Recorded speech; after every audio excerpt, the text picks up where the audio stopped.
રાજકોટમાં જોરદાર ચેતવણી જિલ્લા કલેક્ટર કચેરીને બોમ્બથી ઉડાવી દેવાની ધમકી મળી છે। આ ધમકી ઈમેલ મારફતે મળ્યું હોવાનું જાણવા મળ્યું છે, જે કલેક્ટર કચેરીના ઓફિશિયલ સોશિયલ દ્વારા નોંધાવવામાં આવી છે। ઘટનાની જાણ થતાં રાજકોટ શહેર પોલીસ તુરંત જ કાર્યવાહી હાથ ધરતા ઘટના સ્થળે કાફલો લઈને પહોંચી ગઈ। બોમ્બ સ્ક્વોડ, ડોગ સ્ક્વોડ, એસઓજીની ટીમ દ્વારા કડક કાર્યવાહી હાથ ધરવામાં આવી રહ્યું છે। મહત્વનું છે કે થોડા સમય અગાઉ પણ રાજકોટના જામનગર રોડ પર આવેલ નવા કોર્ટ બિલ્ડિંગને બોમ્બથી ઉડાવી દેવાની ધમકી અગાઉ પણ મળી ચૂકી હતી અને હાલમાં પોલીસે તપાસ ચાલુ કરી છે, પરંતુ કોઈ સંદિગ્ધ વસ્તુ મળી આવી નથી। પોલીસ તપાસ હેઠળ છે। ધમકી ભર્યા ઈમેલ કોના દ્વારા મોકલવામાં આવ્યો, અન્ય સંબંધિત વિગતો જાણી રહ્યા છે।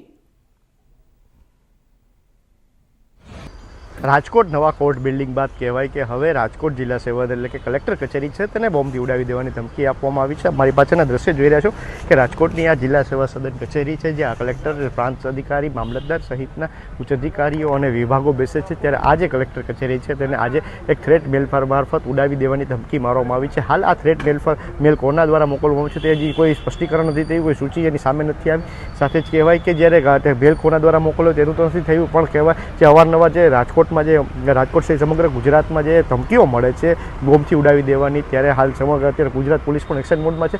ત્યારે રાજકોટ શહેર પોલીસ અને એસઓજી પોલીસ દ્વારા કહેવાય કે રાજકોટ શહેરની કલેક્ટર કચેરી છે ત્યાં ડોગ સ્કોડ અને બોમ્બ સ્કોડ સાથે રાખી 3 માળ જેટલા જે વિભાગો છે તેમાં ચેકિંગ હાથ ધરવામાં આવતું। સંગીત કોઈ વ્યક્તિ છે તેનું ચેકિંગ હાથ ધરવામાં આવતું, સાથે કોઈ સંગીત વસ્તુ પડેલી જોવા મળતી તેનું પણ ચેકિંગ ડોગ સ્કોડ અને બોમ્બ સ્કોડ દ્વારા કરવામાં આવ્યું હતું। હાલ અત્યાર સુધી એસઓજી પોલીસ કે ડોગ સ્કોડ અને બોમ્બ સ્કોડની જે ટીમ આવેલી છે તેને કોઈ વસ્તુ સામે નથી આવી સંગીત પર। ત્યારે કહેવાય કે મહત્વની બાબત એ છે કે અવારનવાર જે કહેવાય થ્રેટ મેલ મારફત જે કહેવાય કે બોમ્બથી ઉડાવી દેવાની ધમકીઓ સરકારી કચેરીઓની મળતી આવી છે ગુજરાતમાં।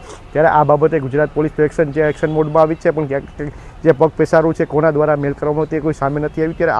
ત્યારે જે મેલની ધમકીઓ મળે છે ત્યારે ક્યાંક ને ક્યાંક કહેવાય અરજદારો આવતા હોય છે સરકારી કચેરીઓમાં, જે અધિકારીઓ છે તેનામાં ફફડાટ ફેલાતો હોય છે। ત્યારે આવા બાબતે કહેવાય સરકારે કડક પગલાં લેવા જોઈએ અને જે આવા મેલ જે મોકલતા હોય છે, થ્રેટ મેલ જે ઉડાવી દેવાની ધમકીઓ સહિતના, તેવા લોકો ઉપર કડકમાં કડક પગલાં લેવા જોઈએ।